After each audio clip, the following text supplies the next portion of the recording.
Joining me now is a talented writer of some amazing behind the scenes books for Jaws, The Incredible Hulk, Buck Rogers, and of course his latest. Oh, here it is, The Greatest American Hero Companion. It's time to welcome Pat Jankiewicz. Pat, welcome back to Comic Book Central, my friend. Oh, thank you, Joe. It's a pleasure to be there with you, Mr. Ohio. Look at that. Look at that thing. Would Wow. you 2 pounds? Is that what it is? 2 pounds, literally 1 pound, 92 ounces. It's almost 2 pounds. I got the hardback version. It's got the color photos. It's got the color photos. I Look, if love you're the gonna color version. I hope you noticed you were properly acknowledged. Yeah, if you're going to get the thing, look, just get it. First of all, Bear Manor Media. We love the folks at Bear Manor Media. They've got We all your do. books, but like hardback color photos, like spring for this one, right? Like if you're going to do it, just do it, right? Go big or go home. It's like we said in skateboarding. Look at this, Buck. He's got the Buck Rogers. We talked about that the last time. Good man. Thank you for that. TV, Yeah. TV committee. That's still available, right? Oh, yeah. No. Oh, Hulk Jaws. Hulk used to be my Hulk. biggest. Hold on. Take your time. Wow. Take your time, Hulk. You wouldn't like me when I'm angry Hulk there. Wow. I don't have the Jaws book. I What? get, I don't have the Jaws book. I got to get the You're Jaws gonna have book. to talk to our friends at Bear Manor. I got to talk to my first. It'll make a wonderful Christmas gift. These, like, I can't, like, I want to hold them. I want to keep them with me at all times when I God binge bless you, sir. watch. The last time we spoke, it was episode 355 of Comic Book Central. We kind of wrapped things up, and I said, "So what you got? What's next?" Right? And you're like, "You couldn't tell me what it was, but you said it was like in the TV genre." And then off mic, you told me, and like my mind exploded. You told me it was the greatest American. That was like 2 years ago, and like I was like, "Please, can I Yes. have You know it?" what? You and a school teacher from New Jersey, also named Joe, were the only ones I told because when you asked me, you kept checking on progress. And a book like this I is tend to be thorough. I tend to be thorough. no that there's this great school teacher named from New Jersey. I call him Jersey Joe. He wrote me some questions about the Hulk book. And then, you were Okay. the only one outside of my inner circle, which is family and friends. And Oh, wow. your enthusiasm and Joe's enthusiasm out of New Jersey, I kept thinking, well, two guys named Joe, but they have the exact same reaction. Because Yeah. Joe from Jersey wrote me about the Hulk book. And then I was knee deep in this book by then. This book was like every time you do a book like this, it's like quicksand. And there's Yeah. so much So work to many rabbit do. holes. Yeah, I mean, I consider myself with shows and books like and the shows and movies like that.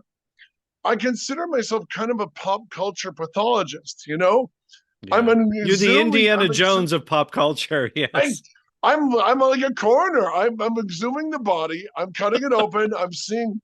This is what the limbs looked like when the series was in its first season and everybody liked each Yeah. other. You know what I mean?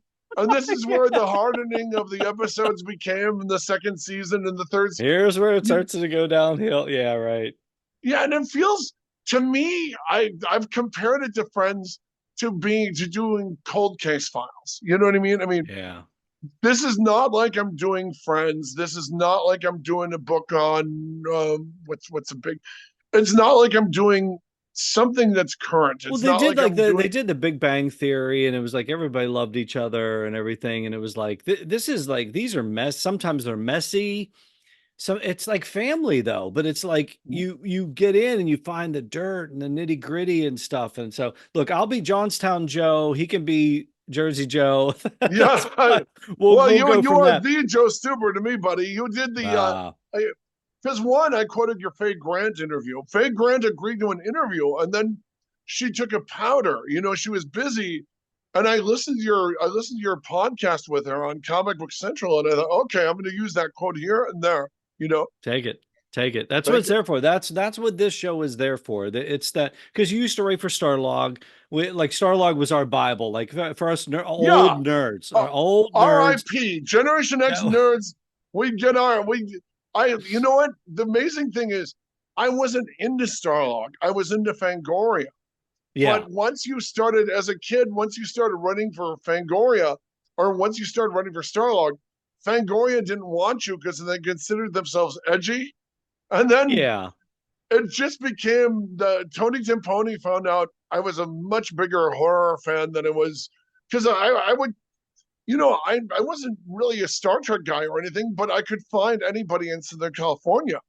Yeah. Women get married, Oh, you women get tapped into divorced. everybody. You tapped into everything. That was the I, thing. You had your finger on the pulse. And at the time, that was the internet. Like Starlog oh, was our internet. It started as like Star Trek, like hardcore Star Trek. And then it started branching out into pop culture, basically. But that was people that don't know that era, that was our internet.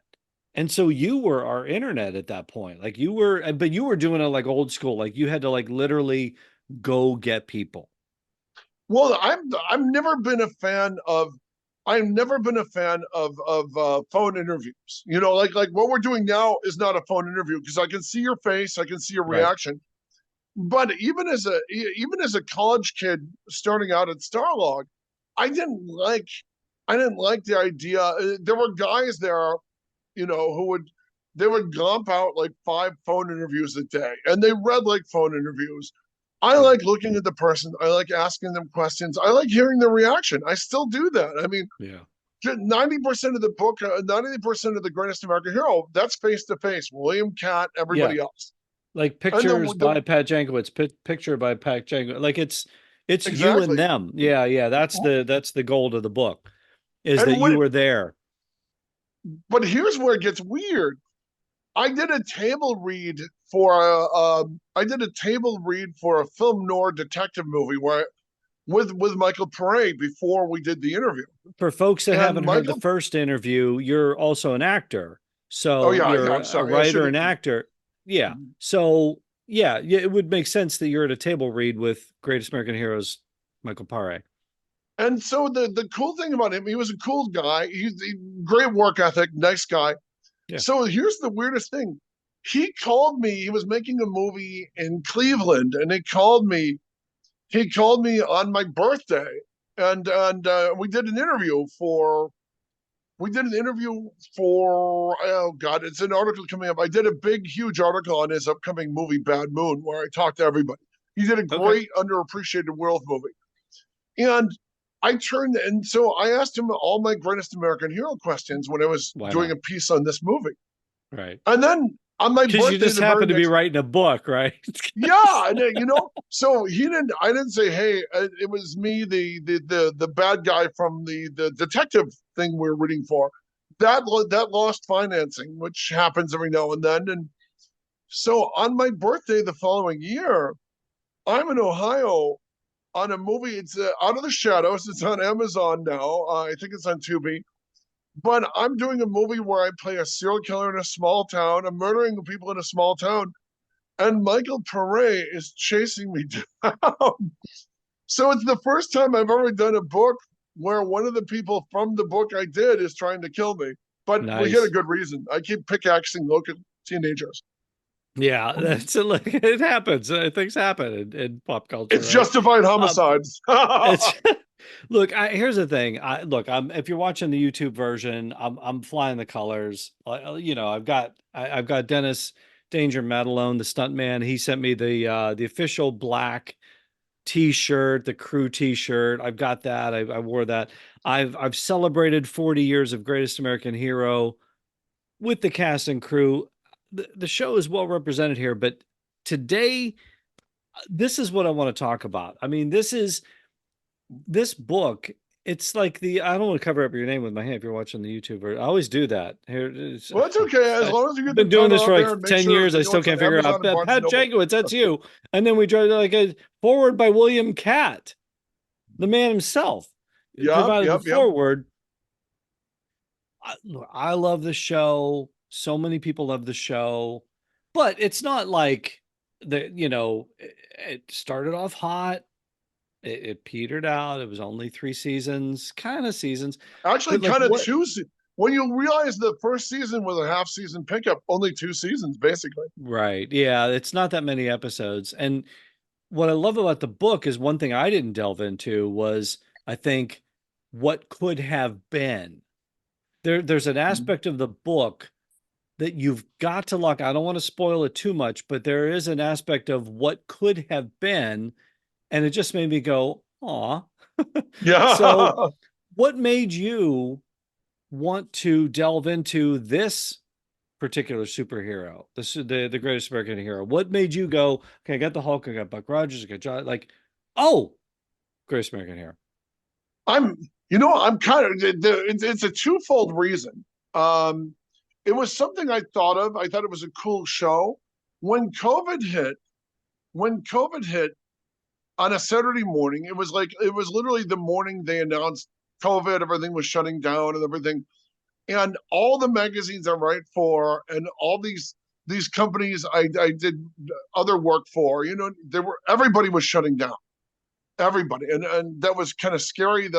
I was in Southern California, everything was shutting down. My brother Donald had just brewed a cup of coffee, handed me a cup, and he was watching a channel called Heroes and Icons, and they were showing an episode of Greatest American Hero. And the weird thing about Greatest American Hero, unlike Hulk, unlike Buck Rogers, unlike all these other franchises, it just disappears off the face of the earth. Yeah. I mean, it, like you said, it was on for 3 seasons, but because it was only on season 1 and season 3 are half seasons, Right. it's essentially a 2-season show, Right. and it would completely disappear when whatever contracted run it would have. You wouldn't see it. I mean, you can run into Hulk somewhere, you can run into Buck and all these other shows. They hit the zeitgeist. They hit the zeitgeist. Hero Yeah. completely disappeared. Right. And then when you would see a hero, that's why hero fans are a really hardy breed. This is the smallest franchise I've ever done a book about. And the wildest thing about it is my brother Steven begged me not to write this. He said, it's too small. I think you finally found something that nobody's going to buy because it's too small a show. I mean, my brother Steve he didn't see the DVD sales. Yeah, Steven's always been the golden retriever in our family. He's always found the stuff. Right. Anything he picks usually pays off. And then last year, he was helping me cover, he was always my photographer at San Diego Comic-Con. And I was on a panel, on a writing panel, and they listed me as Pat Jankiewicz, author of The Greatest American Hero Companion. And we came out of the panel, and 3 different people stopped me to sign the book. Yeah. And he looked at me and he said, I'm glad you didn't listen to me. This book, like you said, Tennell himself acknowledges the book, of all the shows, 50 years in the business, the guy created show after show after show. Nothing. Rockford Files. Yeah, right. Rockford Files, A-Team, Riptide. The guy knows cult followings. The guy knows hit shows. Yep. Nothing did the business for him like Greatest American Hero. Yeah. I mean, and the DVD sales went crazy. Yeah, and so that morning sipping coffee, they were showing an episode of the show, and it was a great episode. And it was based on the episode Best Desk Scenario. Yeah. Great episode. Cannell loosely based it on the murder of a Nevada reporter named Don Bolus. And so when I was watching it, it got me reinvigorated about it. I mean, I'd done a couple Starlog interviews. Like I interviewed William Catt, I interviewed Matt Alone for Starlog, towards the end of the run. And I realized what a great show this is. It reminded you're watching like an old episode, and it reminded you what a great show. And I thought, I'm going to look into doing a book on this. And because when I approached my publisher, Ben Omar at Bear Manor, I said to him on book 3, I go, you want Greatest American Hero and you want Buck Rogers? Oh, do Buck Rogers. This book, let me tell you, these fans are so devoted. This book debuted, it was the highest debut on Amazon's super long, super huge TV movie reference books. Yes. And then I hit number 1 3 times on it. And you know what? The people who love it truly love it. And when I do a book like this, I always feel like a pro bono lawyer for the underdog. The show is the underdog. I'm going to do everything in my power. It's not a cash grab.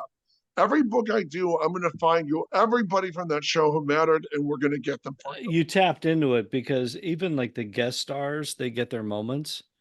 Like Mhm. little green guys, right? Yo, found the Plays a little little green green guy. guy. God bless Yeah. him. Found the little green guy. Thank God. Yeah.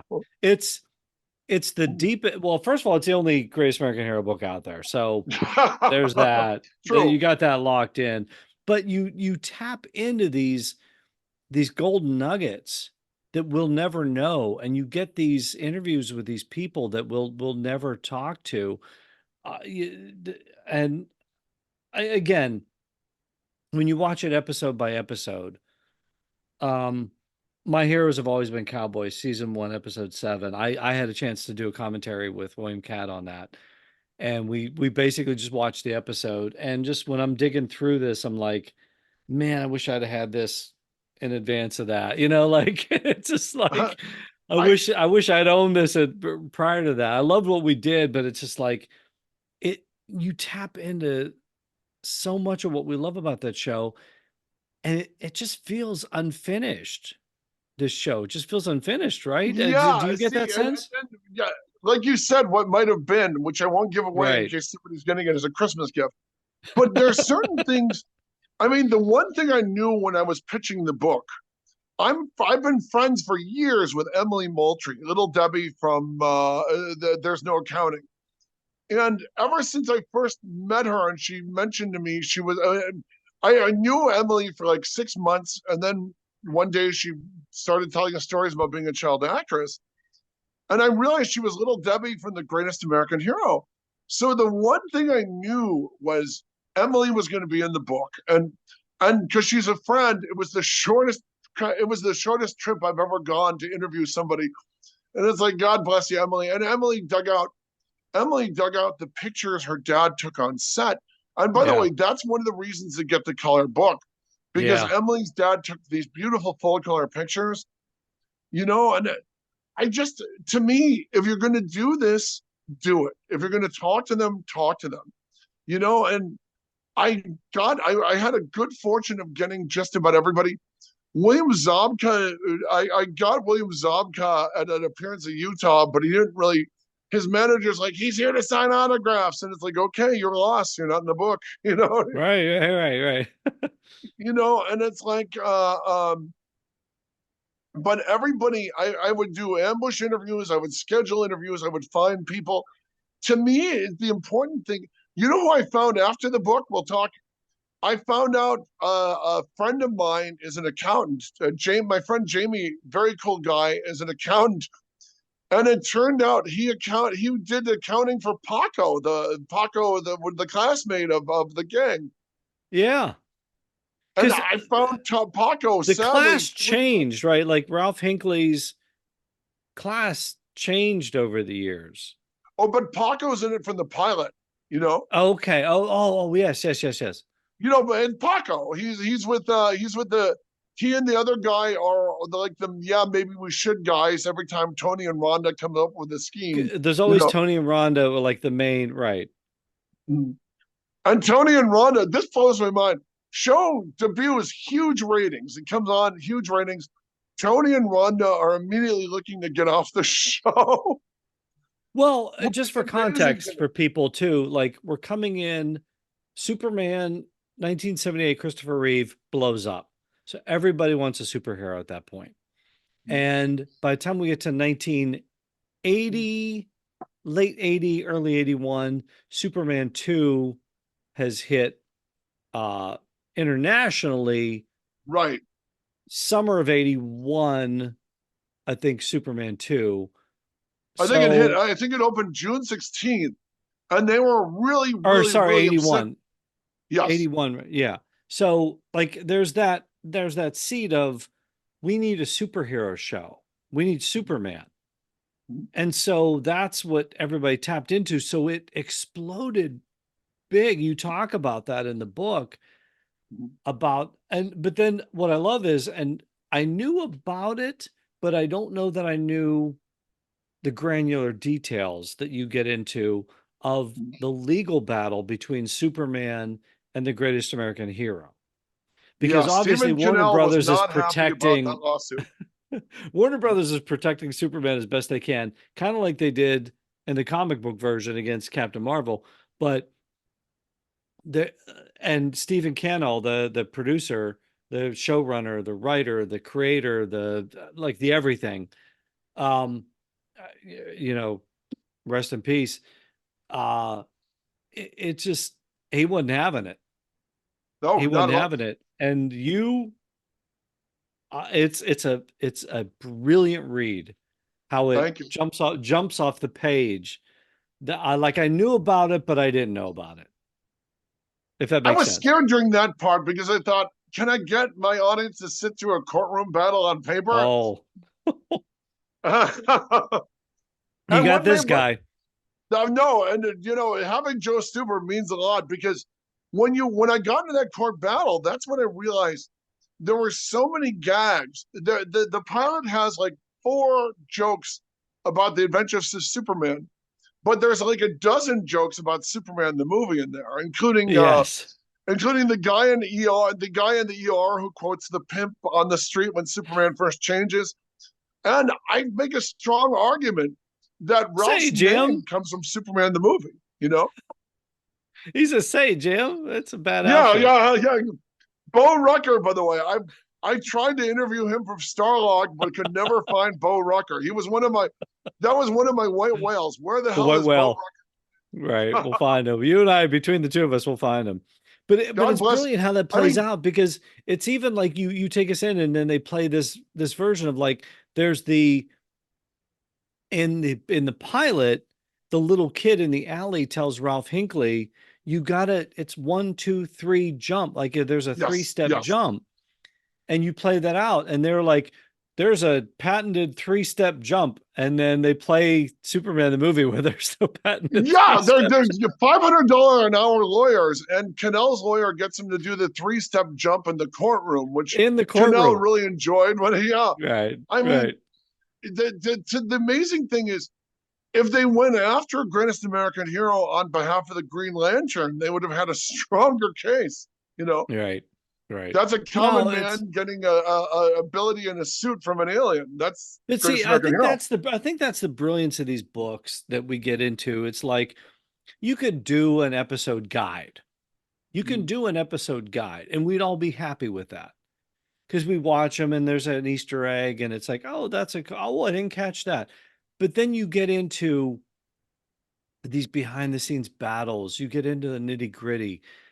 There's an honesty about Cat that comes across that I tapped into a bit here on Comic Book Central, but I think you tapped into it harder in the book where there's again, I don't want to spoil it, but I want to say there's a sense of regret But I of would go with bittersweet. many, I got the many impression he was. things. He said to me point blank. He goes, I wish I appreciated it more at the time, which I thought was because I mean he's so great and charming on the show, and he's a very you met him. He's Yeah, very charming, and it was he and fantastic. Joe, yeah, he and Dennis Madalone have this great once upon a time in Hollywood Mhm. friendship, star and stuntman. To this day, even though the restaurant that you used to love hanging out with, Jerry's Deli. Every time we met for the book, it was Jerry's Deli. You know what I mean? I Mhm. mean, and they knew the waitress knew him and Dennis, loved both of them. But there's a bittersweetness to it, and the amazing thing is when you talk to him about almost playing Luke Skywalker, he's Mhm. not as bittersweet about that as he is about the show. He Right. he said the best times of my life, Stephen J. Cannell, no man outside of my father had a bigger influence on me, advice and Wow. everything else wise. And to me, I liked him a lot. He's a very smart man. He's a great theater actor. He's charming and he's honest. I mean, the thing is, Yeah. if I do a book tomorrow on NCIS, nobody's going to say, oh, I hate Mark Harmon or this guy or that guy, because they're all being political because the show is still on the air or recently Right. on the Right. air. Whereas on a show like this, everybody was pretty honest. And when I was in college, I had an encounter with Robert Culp on a set right after I got my SAG card. And I'd written and did a commercial. My brothers and I wrote a commercial, and the guy asked me to star in it, the David Lynch thing. And I got my SAG card. And then the first thing I did while looking for an agent, you do a bunch of, extra gigs and all this. And it was some show that Culp was guest starring on. So Culp came over.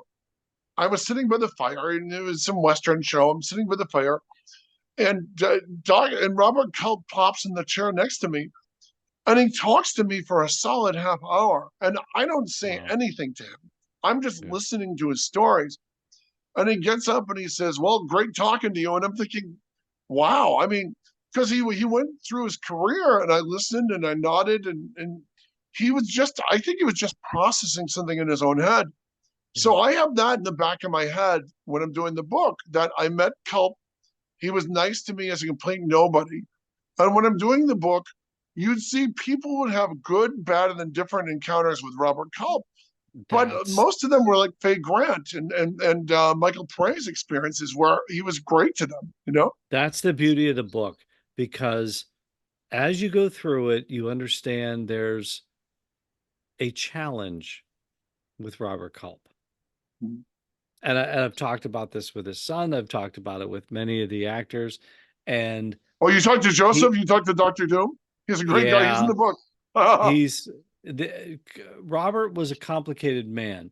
And that comes out in the book. I love how you juxtapose stories of horror about Robert Culp with stories of understanding, and with Mary Ellen Stewart, who played the greatest American heroine. That they tried to relaunch it with that. Her experience was totally different. She caught him at a different part of his life. Yeah. Maybe you caught him at that, and it's it just the book itself. Just go get it.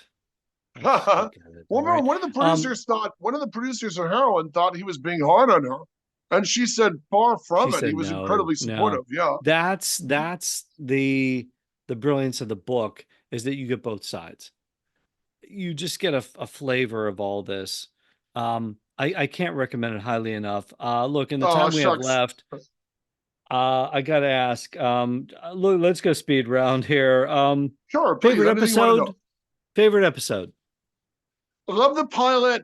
I also have I love the pilot. I love Operation Spoil Sport, which is a direct sequel to the pilot.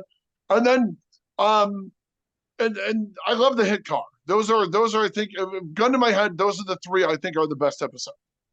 All How about right. yours? What are yours? It's my was it my favorite? My heroes have always. Is it my heroes have always been cowboys? Yeah, were you surprised I had the Lone Ranger in there? I look. I did the commentary with Kat. That's my that that episode means so much to me, No, it's a great on episode. so That many shot of levels. the shot of the Lone Ranger and Ralph going their separate ways, two TV heroes in Yeah, different eras. Amazing, that shot. it's chills on the back of the neck when you Yeah, just I'm getting mention them that. now as we It's talk. yeah, it's because even when Kat and I were talking about it, he sees the shot. He hadn't seen that, I don't think, in 40 years, and he went, "That's a great shot." Wow. Like, Yeah, it's a because great shot. he was one of the things he told me is he was busting his ass making them. And he goes, when you do a TV show and it's done, you never look back. He Right. started watching them with his 12-year-old daughter, and he said Mhm. she lost interest halfway through the first season, and he kept watching, which I thought was really charming. And no, and it's such a cool show because they go from that, and then they get to aliens, and then the craziness, and it's just all over the map. Um, you mentioned your thoughts on Kevin, uh, Well, here's one of the Ralph's funniest kid, things. One of the my Chuck brothers, Cunningham of yo, no, completely. You saw Kevin was a big. When they dropped Kevin, you're like, what the hell? What happened to Kevin? right. It's And Ralph then when Hinckley's you, kid, and then you never see him again. he's not even at the wedding in the third season. There's No, not even Kevin can't make it. Not even that. They just retconned him out of the series. And you know what? One of the things they did with the show, you didn't even need Kevin. I mean, making him a right. divorced dad. I argue in the book Cannell liked to cross-pollinate DNA when he was inspired by something. So he was taking two of the biggest movies of the late 70s and combining them, which is Superman and Kramer versus Kramer. Right. They cast the Well, kid. it made somebody a real human being. Yeah, yeah, and Right. and you like him, and but you realize, I think in Operation Spoil Sport, you realize half the episode, or one of the episodes, half the episode is them trying to find a babysitter for Kevin. And you can see it was driving them nuts. Kevin can only work 4 hours a day as a child in Hollywood. He's in school for the rest of the day. He can only work for 4 hours. There'll be a little person filling in for Kevin. You know what I mean? Right. So with special effects and everything, if you've ever been on a set with effects, 4 hours go by in a blink of an eye. So having the kid become a millstone around their neck, and I would argue in the pilot, the kid in the alley, I think he's called Jerry in the script. I've read the script. Mm-hmm. Jerry, the kid in the alley who tells Ralph how to fly, he makes a bigger impact on the series than Kevin ever did. Right. Yeah, he teaches them how to fly. Thing that surprised you most in doing your research? I won't say it here, but I found out, and I felt bad when you gave me you got a permission to put me in touch with Mary Ellen Stewart. But when I The found greatest out American that she was, heroine, right? yeah, the greatest American hero, when I found out from the writer of the episode that it was almost one of the girls from Friends, I wanted to tell you. I wanted to shout it out the rooftop. It's one of those scoops, and you think, no, keep it down, keep your mouth Yep. shut, wait until the book comes out. You know Save what it I for the mean? book. But when I told Mary Ellen, Get the book. yes, God bless you, thank you. Yeah, You're it right. just but she loved that she beat out a Friends actress for the role. Yes, yeah, and it It's made in the her book. so happy, and still realizing stuff like the being in California, there was a place I pass usually on Wednesday nights. I'm going there. A friend has a thing, up in Sherman Oaks, and there's this blue building. There's this building covered in blue neon, and I didn't realize until I was doing the book that the blue neon building is the movie theater where Ralph saves the homeless woman in the law whatever, where he saves the homeless woman in Fireman. You know, Wow. I would go to because the great thing about a SAG card, and I do a lot of commercials, and so I'm on a lot of editions. And if I'm at an edition or I'm at the SAG bank, and they're always doing like 5 different editions at the same time at the casting offices. So if I'm going out for a construction worker or a caveman, there's some old guy out over there going out for like some stomach commercial. And I found more than one guest in the book. I walked up to them. I go, "This is gonna sound weird, but were you on The Greatest American Hero?" And then I would run to my car and get my tape recorder, and that weirded them out even more. He goes, "I come for an audition, and I'm doing an interview," and that happened more than once, and it was a blessing because you never can tell. When I interviewed, I did a story on an old movie called Blackenstein, and the mad scientist in Blackenstein, who I met through my Fangoria work, I interviewed him, and none of his stories on Blackenstein were printable. I'll tell them to you in person if anyone stops me. They're very funny, but we couldn't run them without legal, so there's no way we can run this. Right. But that was the guy who played John, who played the Lone Ranger on My Heroes Have Always Been Cowboys. So after I got my Blackenstein quotes, we talked about doing the show, and he had choice words about Clayton Moore and other people. Yeah, I mean the book just gets into so much detail. Let's continue the speed round. It's just, how do we bring it back? Like, you've been digging deep into this world. You've talked to Kat. There's the comic book, Yes. 3-issue comic book that you go into that. There's the attempted revival by the Spider-Verse guys. Can you believe that? They did No. 2 different things in the show, and they're left. These guys who did the Lego movie, they won the Oscar for Spider-Verse, beating out the Incredibles. They beat out Disney and Pixar. They are two of the smartest guys I've ever met. Cowdy with a chance of meatballs and everything Yeah. else. They did two different takes and they were left standing by the side of the road. That's These how are like, stupid. but live action take, like with Yeah. actors and an actress in Yes, it, that's what right? they were doing. And Oh man. they were gonna honor the series in a really cool way. I Right. think they should back the Brinks truck up, go get those guys. Those guys already did the. They could have had them on the cheap. Those guys had done 21 Jump Street. They know what works with Cannell. They know the charming cheesiness of Cannell shows with the budgets, and those 221 Jump Street are the greatest synthesis of Cannell's thinking I've ever seen. Right. You know, Yeah. they got Cannell. They liked both the cool parts of the show and the cheesiness of the Cannell machine with the with the montages and everything. Right. These guys knew what they were doing, and they had a script with the guy who did one of the guys the one of the guys who won the Oscar. He wrote Spider Verse with the other guy, with Rodney, the other writer. They should take that script, they should make that script, and they should make sure Lord and Miller are behind it, because But there's a sense everything too else I've. that Cat is embracing it. William Cat is Oh yeah. embracing it now, and that comes out in the book. It's one thing I referenced earlier was something I didn't tap into that you did, was the sense of regret of not only not appreciating what he had when he had it, Mhm. but appreciating it more now as he's meeting the fans at comic conventions. And it's almost like he feels an ownership of it in the wake of Canal's death. And I know Well, he Michael had, you know Paré, what?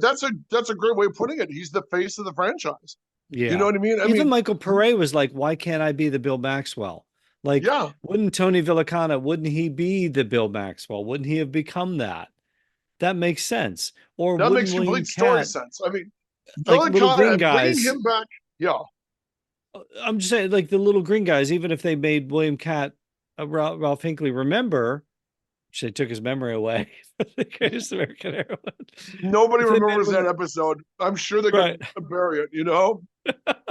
But like one of those could be the Robert Culp version of Walking a New Greatest American, because that was the concept, was little green guys, what was it? Their planet failed.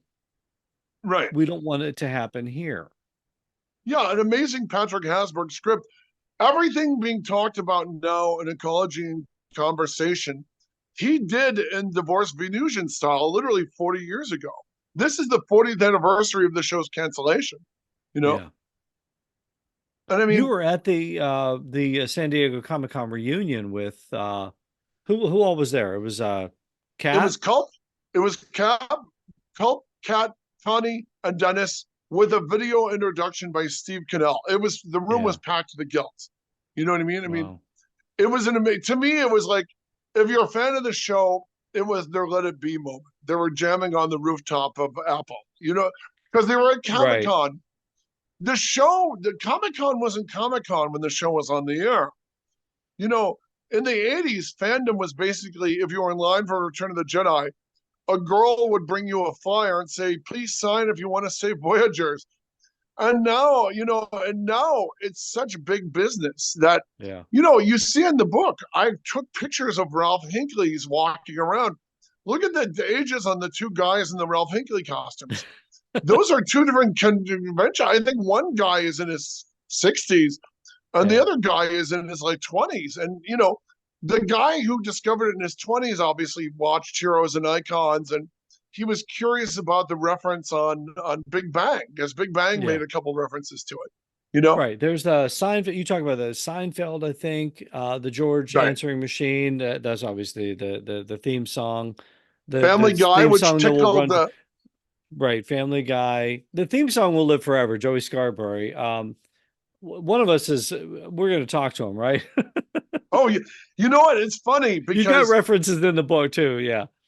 a friend of mine actually interviewed him, and Yeah. this friend is the same guy. God, I'm blanking on your name. Oh God, he's the same guy who he does the impossible, and he's going to kill me because I'm blanking on his name. he's the one who got Bill Finger to be credited by DC Comics for co-creating Yeah. Batman. Yeah. And when he started this, I told him there's not a chance he'll change it, but try to talk to these people. And he did it. He did it. He got him full credit, you know? Yeah. So, I mean, we've got the theme song, we've got Big Bang Theory, we've got Seinfeld. Ryan Reynolds, what was the Ryan Reynolds movie? It was a Free Guy because Free Guy. Yeah. my sister Diane was editing my book when she saw Free Guy in a theater, and she goes, I can't stop humming the theme, the you know, and my sister's very polite, and it's like, oh my God. And Yeah. when the zeitgeist, because we're at exactly the 40, I was trying to have the book ready for the 40th, which was which would have been 21. Yeah. Right. And people kept contacting me, and my sister finally said, my publisher said, you know, at a certain point, we're not going to make the 40th. Don't worry about Right. it. My sister said, take 6 months and wait till everyone shakes out. And sure enough, everybody kept calling after hearing there's some nut writing a Greatest American Hero book, and nobody could believe it, and they wanted to talk about it. So when this came up, when the book had printed this year, it was the 40th anniversary of the cancellation. And you know what? That works better for me than the beginning of the series, because the book covers, as you know, the high and lows. And when you get into the third season where the budget's been cut and, you know, nobody's really having a good time. I keep thinking the kids are leaving, the school kids are leaving, they're doing things. There's an argument between like, do we do the human stuff? Do we do the alien stuff? That, like, all that's playing out. Yeah, and the ratings, because the ratings are going down, the budget's being slashed. Right. And what happens is the dedicated William Catt of season 1 is now just holding his script outside of camera range, according to the guy who played Joey. And to me, that's hilarious. You look at the first season, all the guest stars are talking. William Catt's taking character notes into a tape recorder, and he's playing the tape recorder before himself every scene to make sure he's consistent. Third season, the script is just out of camera range, and he does not care. No, you know, it's a great look. We want the show to come back. I think there is an audience, as you mentioned. The IP, the intellectual property, is there. Cat's fully on board. Yeah. Hopefully, we'll see something at some point. I mean, I know they keep talking about a movie. Do you think we'll see it? I do at a certain point. I mean, the DVDs sold crazy. I mean, right. The DVDs are everywhere. You know what I mean? Yeah. I mean, because it sold. DVDs sold. saved Family Guy. Yeah, and by the way, that's why I thought it was really generous of Family Guy to try and bring back the Greatest American Hero with that one episode. Yeah. I mean, and Cat was a Greatest American, and Cat was a Family Guy fan, and he was watching it with his daughter Dakota. And when they did the homage with him in the costume, he couldn't believe it. Yeah. Plus, the girl who played Meg on Family Guy played Bill Cat's daughter in the TV remake of Prada. You know, so I mean, I think we're going to get to a point if Lord and Miller decide it will happen, because they should have just Lord and Miller one take, they didn't make it. They gave them another take, they didn't do it. Back up the version they got made was almost immediately shelved, and that was another Greatest American Heroine. I really think whatever Lord and Miller gave them, that's what you make. And I think Rodney Barnes or one of the writers, I think Phil Lord wrote Spider-Verse and Spider-Verse 2 with Rodney, but they gave you 2 different drafts. Pick the best draft, make it. Yeah. Cannell's daughter. Cannell is a really wonderful director daughter. I'm hoping that she'll get it going. Cannell got so mad, and he's like the only guy who could do this. I mean, besides George Lucas. Cannell got so mad with Disney sitting on Greatest American Hero, he bought it back. You know, and that's how important it was. He left it for his family. Of all his stuff, he left that one for his family because he could see how beloved it was. you know? Yeah, you talk about the legacy with his family, so hopefully we'll see something. So here's the book. Go get it. Greatest American Hero Companion. Go get it from Bear Manor Media. What's next? I asked you this last time we spoke. I said, well, what's next? And you alluded to this. So the Yes. Greatest American Hero. So I'll ask you again as we prepare for your next visit to Comic Book Central. Oh, okay. Well, What's actually, next, you'll Pat dig this. Jankowicz? Okay. Can you Thank tease you. Well, anything for us? sure, I will. I created, I'm not going to say what it is yet. I can't say who and what, all that, but I created a comic book. My Okay. artist is just finishing up part two. I created a comic book and I sold it at the San Diego Comic Con. It was the best pitch of my life. And by the time I got to the second act complications, the guy said, Pat, stop talking. We're buying it. And my brother, Steven, I literally told my brother, Steven, okay, no interviews this time. Let's just go party and have a good time, which is what we All did. right. I also drowned myself in 50-cent comics to reward myself for selling some. So it's a totally original thing. It's kind of fun. They loved it. I dig it. First issue is completely done. So the second issue, I'm submitting the whole shebang to them once it's done. Again, you know what I mean? I mean, we're All at a right. big crucial finish, but that my comic book will be coming out next year. So That's good. Social media, you're out there, right? I sure am. Hashtag Janky2099, Pat Jankiewicz, PatJankiewicz on Facebook, and friend the Greatest American Hero Companion on Facebook, They all have their own Facebook Twitter. pages, right? All the They sure oh, do. I put announcements for every one of them. How dare you? go, Somebody get Joe Stuber Jaws for Christmas. give me that book. I know. How do I not have it, Pat? Look, these go with me everywhere. I carry them around the house. I sleep with them. I God do bless you, everything with sir. them. You know what? The funny thing is, those books, especially Greatest American Hero, the shortest series I ever covered became my biggest book. It's bigger than the Yeah, Hulk, which are 5 seasons, yeah. because everybody told a story. You know, It's beloved. everybody had a It's a beloved story. series, A and we Canal wanted to Kelp come Cat. back. Oh, go We ahead. do. Yeah, everybody had a. We wanted to come back. I want to do it while William Cat can do it. He can do the handoff. You know what I mean? Yeah. He can do the handoff, and I've met him several times. He could suit up. There's Yeah. no doubt in my mind that he could still suit up But and I take a mean, few there's flights. nothing, there's no shame in making him the Nick Fury you go to when you need an answer. I think that, because I mean, when you look what they did with John Wesley Shipp on the new Yeah. Flash, I would love to see them pay homage. I know damn well if Lord and Miller do it, they're going to pay homage to him because Yeah. they worked in that brilliant Peter DeLuise, Johnny Depp ending on the second, on the Miami, on 21 Jump Street. Just brilliant. Remember when they came back as their characters? Yeah, but to your reference, John Wesley Shipp did suit up again as Barry Allen as a Flash. So Cat needs to suit back up as Ralph Hinckley and take at I'm least one down. You're flight. right. He did do that. He put on the suit. And He looks and by great. the way, the Flash was created by two guys who'd gone to my alma mater, Danny Bilson, the father of Rachel Bilson, and the late great Paul DeMeo. They were Yep. legends. Rest in peace. I interviewed them for my college paper, and they're like, they told me, kid, we should have never talked to you because after we did the interview, Cal State San Bernardino keeps chasing us down for grants, and we have to give it to them.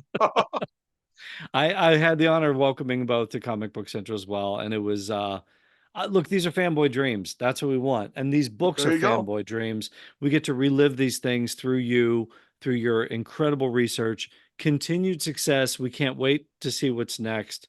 And thank you again for joining me on Comic Book Central.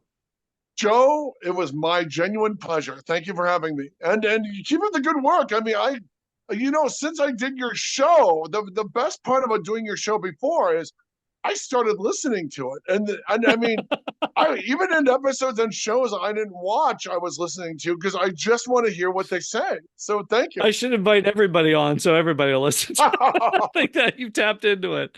So thank you, my friend. I appreciate it. Bless you, my son, and have a great holiday.